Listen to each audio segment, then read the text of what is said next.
Hi to this camera as well. This is Carla Garrick live from my West Side studio for day 213 of My Living Experiment. I'm trying two experiments here with two cameras. I don't know where to look or what to do, so I don't know. We'll see if this is even any good. I think my camera on my laptop is also kind of dirty, so maybe I should try and fix that. But my apologies for this situation. It was actually because I've been in a hurry all day, and so this is sometimes what you get. My glasses are dirty. It's hopefully everyone else's Friday is going a lot better than this situation right here. All right, so, and I see I'm kind of shiny too. So thank you to everyone who is joining me wherever you're joining me. I think I'm going to talk halfway between these two things. Anyway, I have no idea what I'm doing. So today I thought I wanted to talk about just growing and wisdom and sort of letting go of things that maybe don't serve you, and also just sort of coming to grips with, I had this crazy project that I really wanted to work on, and I did some soul searching last night after I made some phone calls, and I was like, this isn't going to work. So now I've got to grapple with that. So I am going to, so this is bad actually, because I think like I really do like to make eye contact when I'm doing it. So just hold on, guys. Let's see if I can lift this one a little higher. Okay, now that's probably in your frame, but maybe not. And we'll see if any of this makes sense. Otherwise, we'll chalk it up to one more of Carla's learning experiences. All right, so here's what I want to talk about today is yesterday I let go of a dream, and here's why I'm not sorry. All right, so I wrote this, and as many people who follow me know, I've been developing my voice with the AI over the past several months. And today I actually inputted some of my published short stories. I have some award-winning short stories from back when I did my master's in fine arts at City College in New York City. And I ran this through that, and it actually gave me a script for this one and how to read it and all of that stuff. So anyway, this is a very personal essay. I save all my work to carlagarrick.com. You can, that's CARLAGERICKE.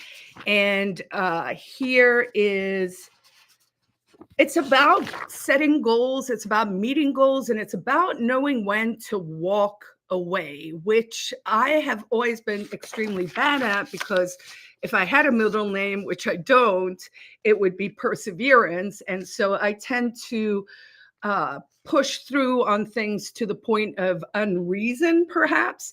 And as I am becoming wiser here in my prime, I was like, I got to learn to adapt better. So that's what this essay is about. So it's about 10 minutes long. I hope you guys will ride with me on this one, and then we will figure out if this was a good exercise or not. I don't think this camera thing is going to work for me, but again, trying new things every day. I'm actually super proud of myself. Can I just say that categorically? Because I'm doing everything by myself. I am trying new AI tools. I am setting up the studio. I've got my lights. I'm figuring it all out. And, unlike all the famous people, I don't have no staff. This is all just me. So here we go. Yesterday, I let go of a dream. Here's why I'm not sorry. Let's talk about stretch goals and when they stretch just a little too far. You know that feeling when something starts off as a bold, energizing dream, something noble, maybe even legacy defining, and then slowly starts to morph, not crash and burn, not fizzle exactly, but shift subtly into something that just does not fit anymore. That was me with my dream of purchasing the $5 million Bethlehem campus. From the first time I visited, I saw it, I felt it. The glorious headquarters for the Free State Project, a museum to capture our decades of history, a welcome center in the White Mountains where freedom lovers would arrive, breathe in the crisp pine air, and say, "Finally, I'm home." It wasn't a vanity play, it was mission driven. But after a call with a donor last night, I decided to do something different this time.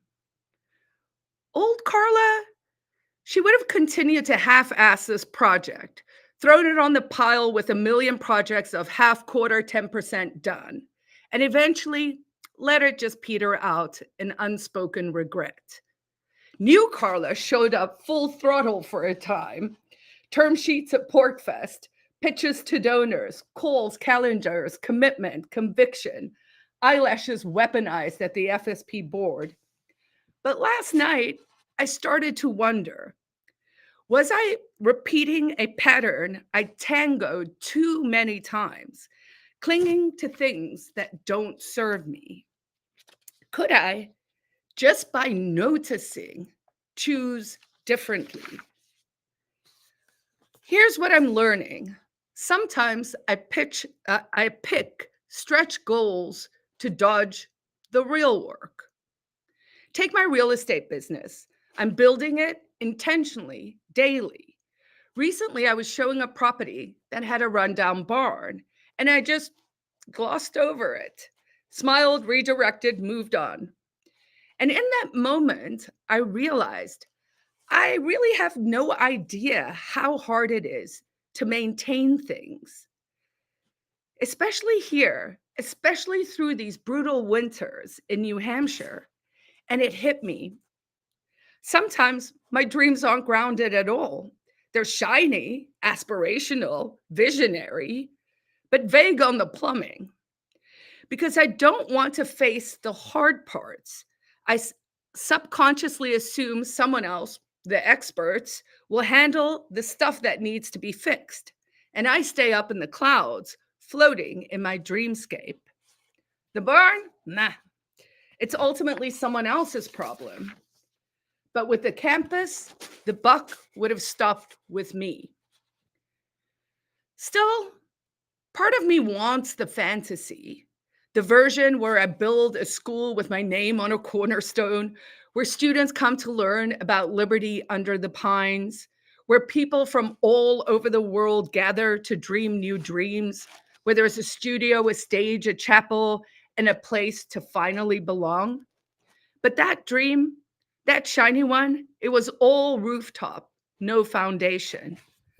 So somewhere between the rah-rah and the rah-roh, in my prime, Carla came along, confident, clear-eyed, and increasingly unwilling to waste energy on dreams that don't improve my life. I said, let's solve for reality. Let's look at the opportunity costs. Let's look at the math. If I'm going to pour this much energy into raising $5 million, wouldn't it be smarter and easier to just sell 5 $1 million homes? I already know how to do that. I already love doing that. And I'd make the same money. Also, minor detail, what do I know about running $1 million campus in the rugged White Mountains of the Free State? There it was, plain as day. Not a failure, not a burnout, just not viable. So last night in my journal, I wrote, let it go. I closed the book, I exhaled, and I moved on. This is the part where I remind you, letting go isn't quitting. It's adapting strategically, sanely, smartly. Again, for the kids in the back, letting go is not giving up. It's conscious redirection. Letting go is a power move. Quitting is collapse. Letting go is proactive, purposeful, and aligned. It's you steering the ship. Quitting is passive and resigned. It's floating, it's the boat floating off while you watch from the shore. For those of us wired for perseverance, letting go can feel like failure, but it's not. It's wisdom. It's not abandoning your principles, it's realigning your path so your principles can actually carry you somewhere worth going. Because sometimes perseverance is just pride in a smart outfit, or worse, it's fear of regret holding hands with sunk costs. You start to chase the feeling of chasing something rather than the thing itself. So, how do you know when a stretch goal becomes too stretchy? You test the pivot. You don't blow it all up, you just try on the alternative. Try not pursuing the thing. Try letting go for now and feel what happens to your body. Does your jaw unclench? Do your shoulders drop? Feel, do the loops in your mind settle? That's not weakness. That's data. That's your nervous system whispering, thank you. Most of us stay stuck because we're conditioned by a permanence mindset that once you commit, you must follow through. That pivoting makes you unserious, that if you don't finish a thing, you're a flake or a quitter or a fraud. But you know what?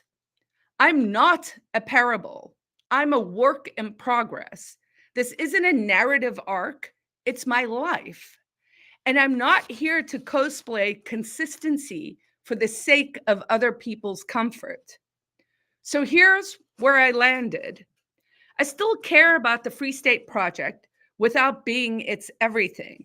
I can still dream big without pretending every dream has to be mine to execute. I can sell 5 beautiful homes, help 5 liberty lovers land in New Hampshire, and no, this is meaningful work too. I'm not quitting the movement, but I'm just not building a dream in the clouds of Bethlehem. Not this year, not with that campus, not at that price. And that's okay. Letting go doesn't mean you've given up. It means you've grown up. And somewhere in that sacred stretch between old Carla's chaos and new Carla's rah-rah is this me. Clear, calm, committed to reality, to alignment, to a life that actually works for me first.